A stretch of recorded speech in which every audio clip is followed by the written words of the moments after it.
Hello students, आज के इस क्लास में हम किसी केमिकल रिएक्शन को इक्वेशन के फॉर्म में कैसे रिप्रेजेंट करते हैं और उसको इक्वेशन के फॉर्म में रिप्रेजेंट करने के बाद बैलेंस कैसे करते हैं यही सीखने वाले हैं। तो सबसे पहले अगर आपको किसी केमिकल रिएक्शन को इक्वेशन के फॉर्म में रिप्रेजेंट करना है तो आपको कंपाउंड का फॉर्मूला लिखने आना चाहिए, जो कि हम लोग क्लास 9th में पढ़े हुए होते हैं। इन केस अगर आपने क्लास 9th में नहीं पढ़ा है तो आप वीडियो के डिस्क्रिप्शन में दिए गए लिंक पे जाकर के वीडियो जरूर देखें, क्योंकि हमें सबसे पहले किसी भी एलिमेंट्स का वैलेंसी पता होना चाहिए। जब हमें वैलेंसी पता होगा तो हम वैलेंसी की मदद से फॉर्मूला लिखने सीखेंगे, और जब तक हम लोग फॉर्मूला सही नहीं लिखते हैं हम लोग केमिकल रिएक्शन को इक्वेशन के फॉर्म में रिप्रेजेंट नहीं कर सकते हैं। तो अगर आपको सर वैलेंसी याद नहीं है या फॉर्मूला लिखने में कोई प्रॉब्लम होती है तो आप सबसे पहले इस वीडियो को यहीं स्किप करके डिस्क्रिप्शन वाले लिंक पे जाकर के उस वीडियो को देख लें। जब आपको फॉर्मूला लिखने आ जाएगा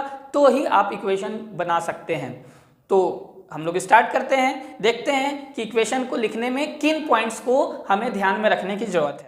तो सबसे पहले अगर हम किसी इक्वेशन बनाने के बाद कोई फॉर्मूला आ रहा है तो फॉर्मूला लिखने का क्या तरीका होता है। जैसे सपोज किसी रिएक्शन के बाद सोडियम क्लोराइड मिला तो सोडियम क्लोराइड का फॉर्मूला NaCl होता है। अगर कैल्शियम कार्बोनेट मिला तो कैल्शियम कार्बोनेट का फॉर्मूला CaCO3 होगा। अगर सपोज हमें कैल्शियम हाइड्रोक्साइड मिला तो CaOH होल 2, ये 2 लगेगा। ये क्यों लगेगा ये आप वीडियो में जाकर के जरूर देख लें। अगर सपोज हमने एल्युमिनियम ऑक्साइड लिखा तो एल्युमिनियम का Al, ऑक्साइड का O, लेकिन इसका फॉर्मूला होता है Al2O3, क्योंकि एल्युमिनियम की वैलेंसी होती 3 जो कि ऑक्सीजन पे लगेगी और ऑक्सीजन की वैलेंसी 2 जो कि यहाँ एल्युमिनियम के ऊपर आ जाएगा। ठीक है, सपोज सोडियम कार्बोनेट है तो Na2CO3।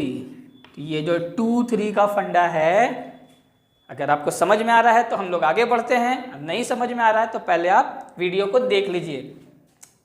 हाँ, तो ये हो गया हमारा फॉर्मूला लिखना। अगर हमें फॉर्मूला लिखने आता है तो हम लोग इक्वेशन में आगे बढ़ सकते हैं।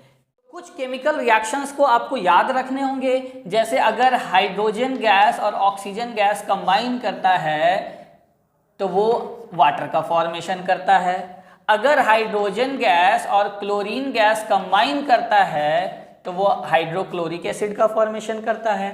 अगर सोडियम मेटल और क्लोरीन गैस कंबाइन करता है तो ये NaCl बनाता है।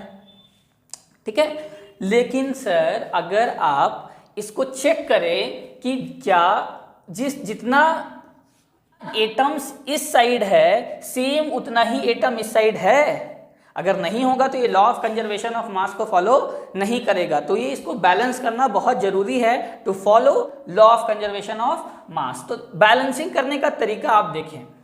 इस साइड हम पहले चेक करेंगे, एक एक एटम को पकड़ के चलेंगे। हाइड्रोजन का कितना एटम है? हाइड्रोजन 2। इस साइड हाइड्रोजन कितना है? 2, यानी हाइड्रोजन बैलेंस्ड है। ऑक्सीजन में आइए, ऑक्सीजन कितना है? 2। ऑक्सीजन कितना है? 1, यानी ये बैलेंस नहीं है। तो अगर इसको हम 2 करें तो यहाँ पे 2 नहीं करेंगे, आप ध्यान रखिएगा। या इस साइड में जो नीचे में जो नंबर लिखे होते हैं ये वैलेंसी के तहत लिखे जाते हैं। अगर हमें बैलेंस करना है तो बैलेंस हमेशा हम लोग आगे लगाएंगे कोफिशिएंट में।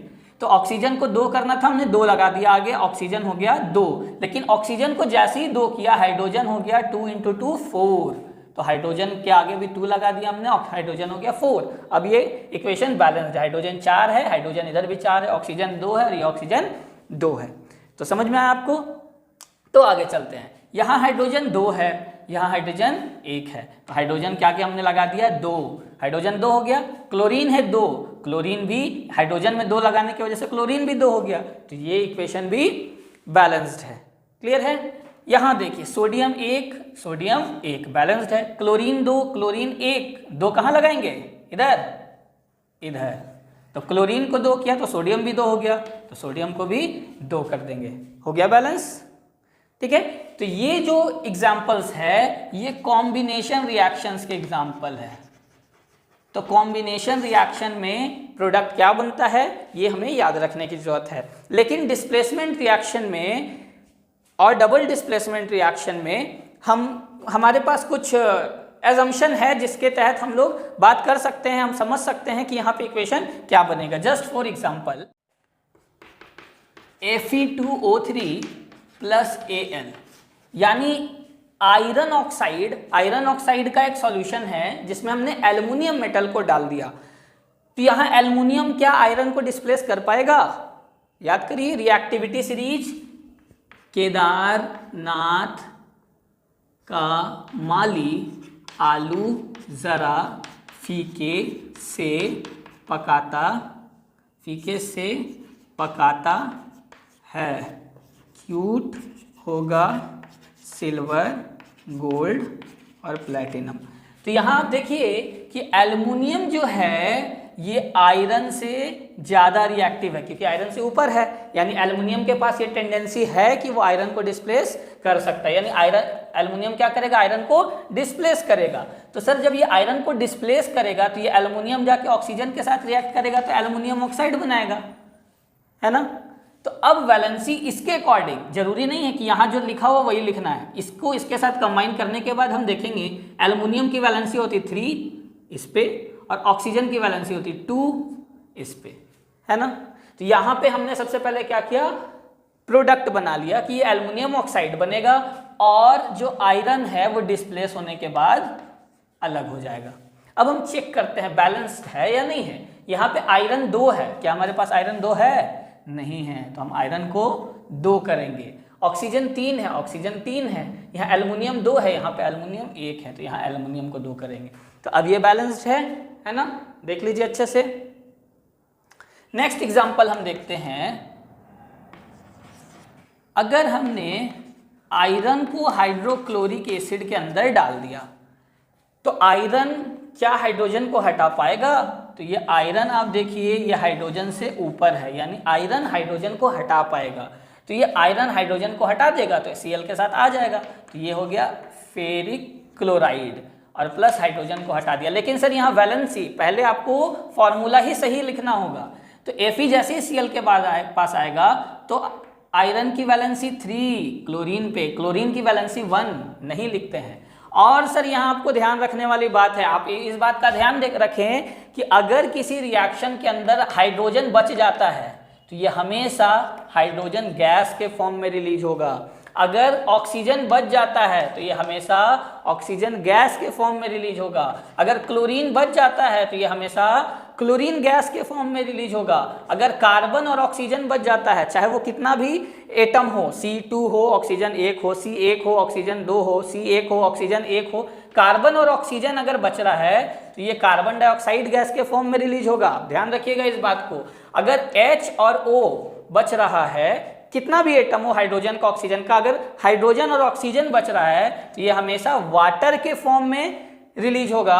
और अगर लास्ट में आपका HCO3 बच रहा है तो HCO3 स्टेबल नहीं होता है। HCO3 जब भी आपका इक्वेशन में बचेगा तो ये H2O प्लस CO2 में ब्रेक कर जाएगा, यानी आपके रिएक्शन में अगर HCO3 बच रहा हो तो वो हमेशा उसका प्रोडक्ट H2O और CO2 में ब्रेक कर जाएगा। अभी एक एक एग्जाम्पल हम लोग सभी का देखेंगे, डोंट वरी। तो यहाँ हमने देखा कि Fe जैसे ही Cl के पास गया तो FeCl3 बना दिया और ये H बच गया अकेले। तो मैंने क्या बताया, H अगर बचता है तो वो हाइड्रोजन गैस के फॉर्म में रिलीज हो जाएगा। तो यहाँ क्या हो गया, H2 हो गया। अब बारी है बैलेंसिंग की। अगर हम बैलेंस का बात करें तो यहाँ पे हम देख सकते हैं, एक मिनट,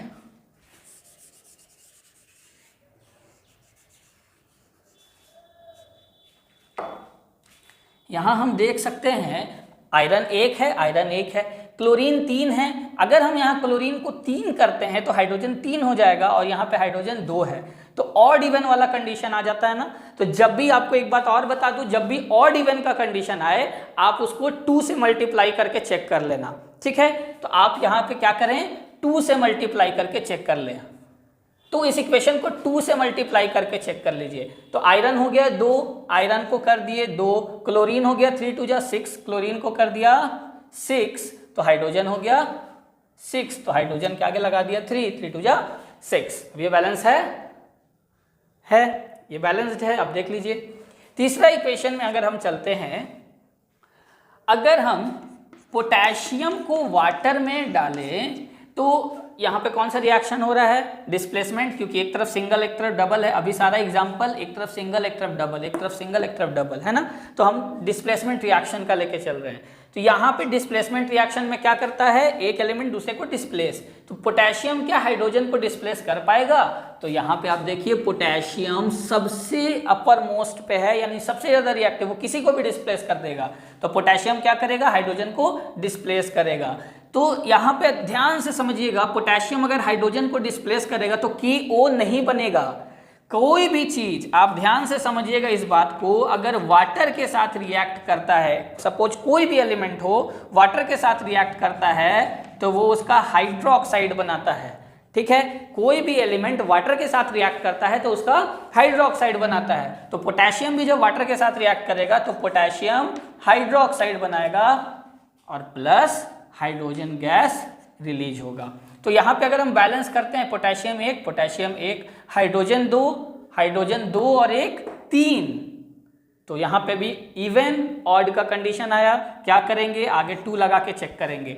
2 लगाएं, पोटेशियम 2, पोटेशियम को कर दिया हमने 2, ऑक्सीजन हो गया 2, ऑक्सीजन को भी कर दिया हमने 2, हाइड्रोजन हो गया 4, हाइड्रोजन देखिए 2 और 2 4। अब बैलेंस्ड है ना, बैलेंस्ड। चलिए नेक्स्ट एग्जांपल लेके चलते हैं। Copper oxide plus hydrogen gas. तो यहाँ पे ये पेयर में है, यानी कंपाउंड है, ये सिंगल एलिमेंट है। तो क्या ये हाइड्रोजन कॉपर को डिस्प्लेस कर पाएगा? देखते हैं। यहाँ पे जो हाइड्रोजन है ये कॉपर से रिएक्टिविटी सीरीज में ऊपर है, तो ये कॉपर को क्या करेगा? डिस्प्लेस करेगा। तो ये हाइड्रोजन कॉपर को डिस्प्लेस करेगा, तो हाइड्रोजन आएगा ऑक्सीजन के साथ H और O क्या बनाता है? H2O, यानी वाटर बनाएगा और कॉपर को क्या करेगा? डिस्प्लेस करेगा। बैलेंस देखिए, कॉपर 1 हाइड्रोजन 2 ऑक्सीजन 1 ऑक्सीजन है कि ऑलरेडी बैलेंस्ड है। तो आई होप कि आपको ये बैलेंसिंग समझ में आ रही होगी। तो चलते हैं और कुछ एग्जांपल्स के साथ।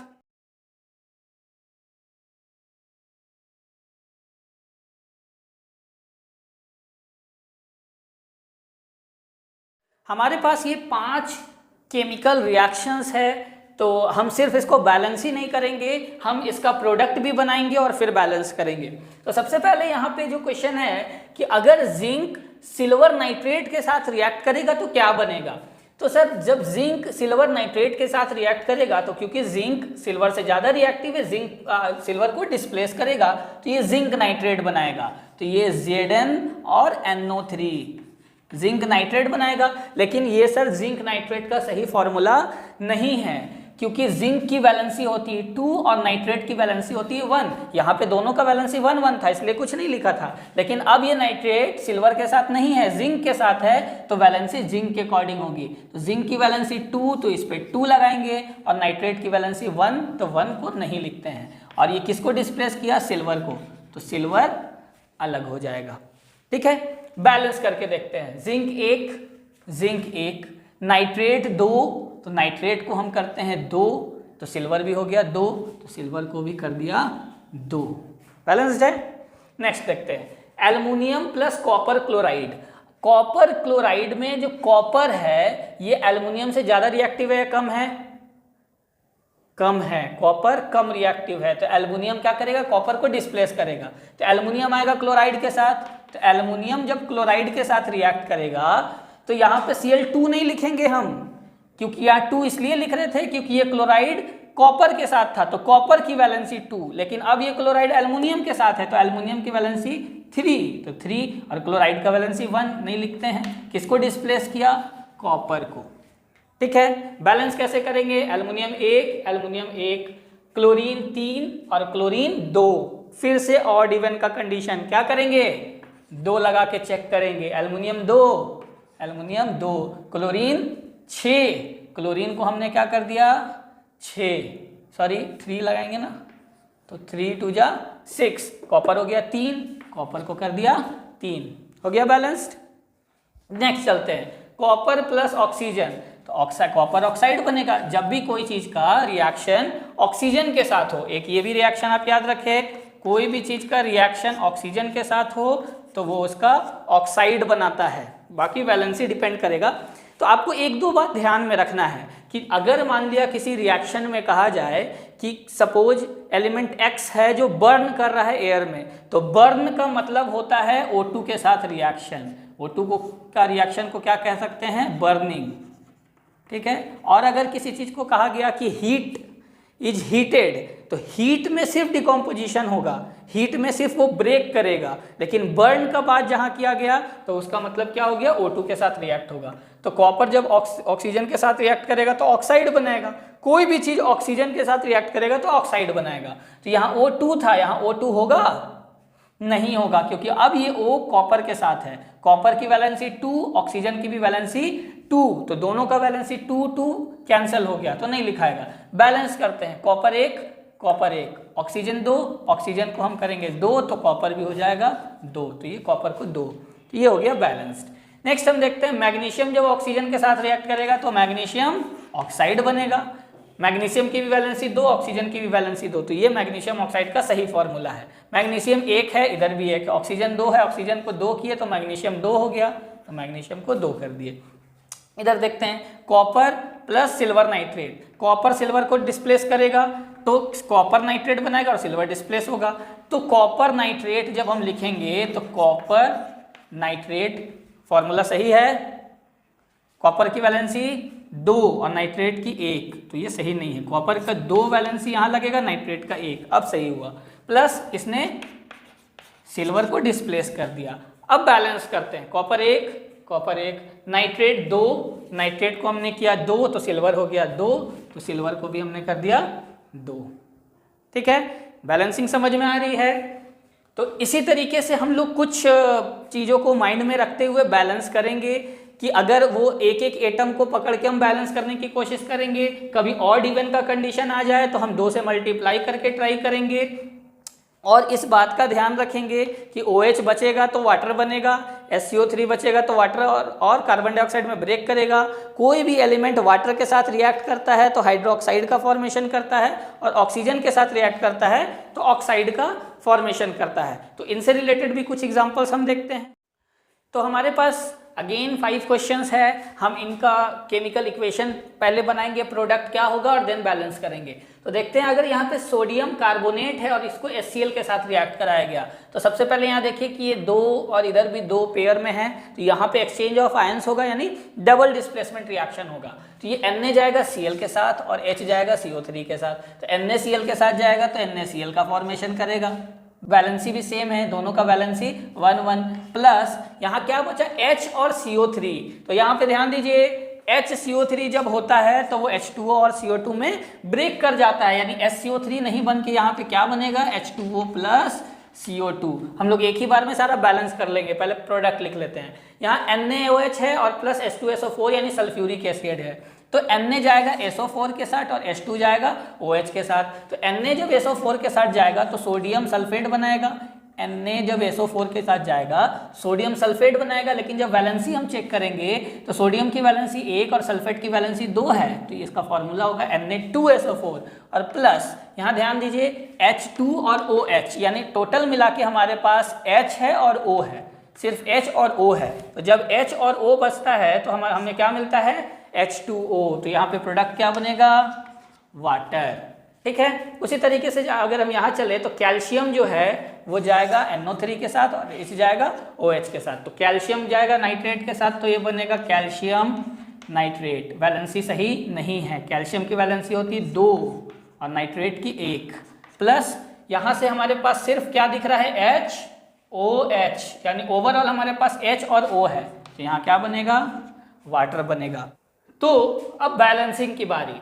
सोडियम यहाँ 2 है, सोडियम यहाँ 1 है, तो सोडियम को जब हमने 2 किया, ऐसे ही आपको ध्यान देना है, जैसे ही हमने इसमें कुछ चेंज किया तो किस पे फर्क पड़ा? तो इसको हमने 2 किया तो क्लोरीन 2 हो गया, तो क्लोरीन को 2 करें तो हाइड्रोजन 2 हो गया, तो चेक करिए यहाँ हाइड्रोजन 2 है, ऑक्सीजन कितना है इस साइड? 2 और 1 3 है, इस साइड ऑक्सीजन 3 है, कार्बन 1 है और कार्बन 1 है, तो ये हमारा बैलेंस्ड है। नेक्स्ट चलते हैं, सोडियम 1 सोडियम 2, तो हम क्या करेंगे? सोडियम को 2 करेंगे। सोडियम को हमने जैसे ही 2 किया, यहाँ ऑक्सीजन क्या हो गया? 2 हो गया, तो हमें क्या करना है? ऑक्सीजन को भी 2 करना है, तो हाइड्रोजन कितना हो गया? 4, तो हाइड्रोजन को क्या करेंगे? हाइड्रोजन 2 और 2 4, यहाँ पे ध्यान से आप देखिए इसको, यहाँ पे ध्यान से देखिए आप इसको,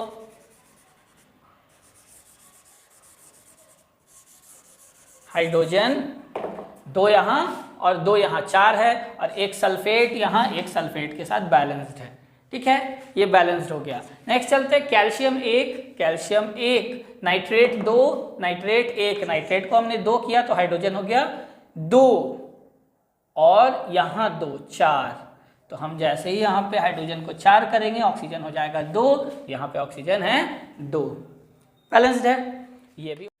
तो हमारे पास यहाँ कुछ केमिकल इक्वेशंस है जिन्हें हमें बैलेंस करना है। तो हम देखते हैं, अगर यहाँ पे सारे को बैलेंस करना है तो फटाफट अब हम सीख चुके हैं। यहाँ चेक करेंगे, Ag 1 है, Ag 1 है, NO3 1 है, NO3 1 है, Na 1 है, Na 1 है, Cl 1 है, Cl 1 है, यानी ये ऑलरेडी बैलेंस्ड है। दूसरा सिल्वर 1 है, सिल्वर 1 है, क्लोरीन 2 है, क्लोरीन यहाँ पे 1 है। क्लोरीन को जब हम 2 करेंगे तो सिल्वर 2 हो जाएगा, सिल्वर को भी 2 करेंगे, ये बैलेंस्ड हो गया। नेक्स्ट देखते हैं, सोडियम 2 है, यहाँ सोडियम 1 है, तो सोडियम को जैसे ही 2 किया हमने क्लोरीन 2 हो गया, क्लोरीन यहाँ 2 है, बेरियम 1 है, बेरियम 1, सल्फेट 1 है, सल्फेट 1 है, ये भी बैलेंस्ड हो गया। Next silver 1, silver 1, nitrate 1, nitrate 1, sodium 1, sodium 1, chlorine 1, chlorine 1, ये ऑलरेडी बैलेंस्ड है। Barium 1, barium 1, chlorine 2, chlorine 1, chlorine को 2 करेंगे, हाइड्रोजन 2, हाइड्रोजन 2, सल्फेट 1, सल्फेट 1, ये बैलेंस्ड है। यहाँ zinc 1, zinc 1, copper 1, copper 1, sulphate 1, sulphate 1, ये ऑलरेडी बैलेंस्ड है। Sodium 1, sodium 1, oxygen 1, oxygen 1, hydrogen 1 और 1 2, हाइड्रोजन 2, क्लोरीन 1, क्लोरीन 1, ये ऑलरेडी बैलेंस्ड है। Next copper 1, copper 1, oxygen 2, oxygen 1, oxygen को 2 किए, कॉपर 2, कॉपर 2, ये बैलेंस हो गया। Iron 1, iron 1, chlorine 2, chlorine 1, chlorine को 2 करें, हाइड्रोजन 2, हाइड्रोजन 2, ये बैलेंस्ड है। हाइड्रोजन 2, हाइड्रोजन 3, नाइट्रोजन 2, नाइट्रोजन 1, क्या करेंगे यहाँ पे, अगर हम यहाँ 2 भी लगाते हैं तो हाइड्रोजन क्या हो जाएगा 4 और यहाँ पे 3, तो फिर भी ऑड इवन का कंडीशन रहेगा। तो यहाँ हम 3 लगा के चेक करेंगे तो यहाँ क्या हो गया, हाइड्रोजन 6, हाइड्रोजन में यहाँ 2 लगाएंगे तो हाइड्रोजन हो गया 6, नाइट्रोजन 2, नाइट्रोजन 2, ये बैलेंस्ड है। Next potassium 1, potassium 1, hydrogen 2, hydrogen 2 और 1 3, क्या करेंगे आगे 2 लगा के देखते हैं, पोटेशियम 2, पोटेशियम 2, अब हाइड्रोजन हो गया 2 और 2 4, ये हमने किया 4, ऑक्सीजन 2, ऑक्सीजन 2, ये बैलेंस्ड है। हाइड्रोजन 2, हाइड्रोजन 1, 2 किए, क्लोरीन भी 2 हो गया, क्लोरीन 2, बैलेंस हो गया। हाइड्रोजन 2, हाइड्रोजन 2, ऑक्सीजन 1, ऑक्सीजन 2, आगे 2 लगाइए, hydrogen 4, hydrogen 4, oxygen 2, oxygen 2, balance हो गया। मैग्नीशियम 1, मैग्नीशियम 1, ऑक्सीजन 2, ऑक्सीजन 1, तो ऑक्सीजन को 2 किए तो मैग्नीशियम भी 2 हो गया। तो बैलेंसिंग समझ में आ गई। यहाँ इस रिएक्शन को आपके एनसीईआरटी के बुक में एक क्वेश्चन दिया है, मैग्नीशियम रिबन के फॉर्म में होता है, जिसको हम लोग जब बर्न करेंगे, यहाँ O2 का मतलब ही होता है बर्न करना, तो जब हम लोग मैग्नीशियम को बर्न करेंगे तो क्या बनेगा, तो यहाँ पे हम लोग देख सकते हैं केमिकल रिएक्शन से कि मैग्नीशियम को बर्न करने से मैग्नीशियम ऑक्साइड बनता है। तो इसके बारे में थोड़ा सा जान ले। मैग्नीशियम रिबन के फॉर्म में होता है और जब हम उसे बर्न करते हैं तो वो डैजलिंग वाइट फ्लेम, बहुत ही इंटेंस वाइट लाइट के साथ बर्न करता है, और जो इसका ऐश बनता है, ये वाइट कलर का ऐश बनता है मैग्नीशियम ऑक्साइड का। ठीक है, इसे एक क्वेश्चन और बनता है आपका कि मैग्नीशियम रिबन को जलाने से पहले सैंड पेपर से रब किया जाता है। तो सैंड पेपर से रब करने का पर्पस क्या होता है कि मैग्नीशियम रिबन रखे एटमॉस्फेयर के ऑक्सीजन से भी तो रिएक्ट कर सकता है। बर्निंग में तो ऑक्सीजन के साथ रिएक्ट करेगा ही, लेकिन वो जब रखा हुआ हो तो एटमॉस्फेरिक ऑक्सीजन के साथ रिएक्ट करके भी मैग्नीशियम ऑक्साइड का फॉर्मेशन कर सकता है, जिसके वजह से इसको ऊपर मैग्नीशियम ऑक्साइड का एक लेयर आ जाएगा। तो उस पहले हम लोग क्या करेंगे, सैंड पेपर से रब करके उस मैग्नीशियम ऑक्साइड के लेयर को हटाएंगे और देन हमारे पास प्योर मैग्नीशियम रिबन होगा, जिसको हम लोग बर्न करके मैग्नीशियम ऑक्साइड ऑब्टेन करेंगे। क्लियर? तो आई होप कि आपको ये केमिकल रिएक्शन समझ में आया होगा, केमिकल रिएक्शन में प्रोडक्ट कैसे बनाते हैं ये समझ में आया होगा, और इसे बैलेंस कैसे करते हैं ये भी समझ में आया होगा। एक बार हम लोग इसको चेक करते हैं कि आपको टाइप ऑफ रिएक्शन समझ में आया कि नहीं। ये बताइए सबसे पहले कौन सा टाइप ऑफ रिएक्शन है, तो यहाँ पे देखिए ये पेयर में है और ये भी पेयर में है, तो ये होगा डबल डिस्प्लेसमेंट रिएक्शन। यहाँ पे कौन सा होगा, यहाँ एक सिंगल प्रोडक्ट 2 प्रोडक्ट में टूटा है, तो यहाँ पे कौन सा होगा, डीकॉम्पोजिशन रिएक्शन। नेक्स्ट यहाँ पे 2 है पेयर में और यहाँ भी पेयर में है, तो यहाँ पे क्या हो गया, डबल डिस्प्लेसमेंट रिएक्शन। यहाँ पे भी देखिए पेयर में और ये पेयर में, 2 कंपाउंड में आयंस का एक्सचेंज हुआ है, Ag गया Cl के साथ और Na गया NO3 के साथ, तो यहाँ पे भी डबल डिस्प्लेसमेंट रिएक्शन। यहाँ पे भी पेयर और पेयर है, तो यहाँ पे भी डबल डिस्प्लेसमेंट रिएक्शन। यहाँ पे ये सिंगल एलिमेंट है और ये पेयर में है, तो यहाँ पे एक एलिमेंट दूसरे को डिस्प्लेस कर दिया, तो ये होगा single displacement reaction, only displacement reaction. यहाँ पे क्या होगा, ये पेयर और ये पेयर, तो ये डबल डिस्प्लेसमेंट रिएक्शन। यहाँ चेक करें, 2 कंबाइन करके एक सिंगल प्रोडक्ट बनाया है, तो ये क्या कहलाएगा, कॉम्बिनेशन रिएक्शन। ये क्या है, एक सिंगल एलिमेंट है और ये HCl पेयर में है, तो ये डिस्प्लेसमेंट रिएक्शन हो गया। यहाँ 2 एलिमेंट, 2 आपका सब्सटेंस मिलकर के एक सिंगल प्रोडक्ट बना रहा है, तो ये हो गया कॉम्बिनेशन रिएक्शन। यहाँ पे एक सिंगल एलिमेंट और एक पेयर में है, तो ये क्या हो गया, डिस्प्लेसमेंट रिएक्शन। यहाँ दो सब्सटेंस मिलके एक सिंगल प्रोडक्ट बना रहे हैं, कॉम्बिनेशन रिएक्शन। यहाँ एक सिंगल सब्सटेंस ब्रेक डाउन होने के बाद 2 प्रोडक्ट बना रहे हैं, तो ये हो गया डिकम्पोजिशन रिएक्शन। कौन सा डिकम्पोजिशन, इलेक्ट्रिसिटी से होने वाला डिकम्पोजिशन क्या कहलाता है, इलेक्ट्रोलाइटिक डिकम्पोजिशन। यहाँ पे भी एक जगह होगा लाइट से होने वाला डिकम्पोजिशन क्या कहलाता है, फोटोलाइटिक डिकम्पोजिशन। और यहाँ पे 2 प्रोडक्ट मिलके, 2 रिएक्टेंट मिलके एक सिंगल प्रोडक्ट बना रहा है, तो ये भी क्या हो गया, कॉम्बिनेशन रिएक्शन। क्लियर। तो अगर आपको इसमें कोई डाउट हो तो मुझसे बिल्कुल पूछे, कमेंट कीजिए, कमेंट में पूछिए, या आप जैसे पूछना है आप पूछ सकते हैं। आज के लिए इतना ही, थैंक यू।